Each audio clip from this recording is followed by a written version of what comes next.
Oke guys, ini batu aki Sungai Dare guys. Nah, ini yang kategori ginyangnya guys, ginyang Sungai Dare guys.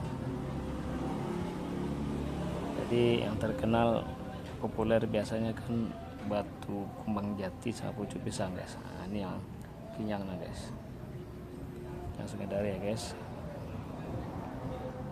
Betul-betul bening seperti kristal guys, kelihatan pori-pori kita di dalam guys,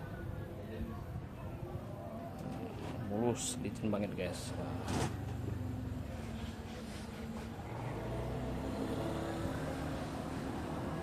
Oke guys,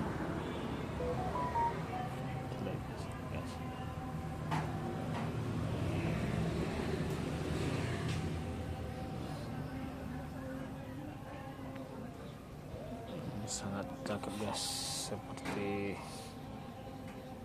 guys, nah, guys, salju ya guys,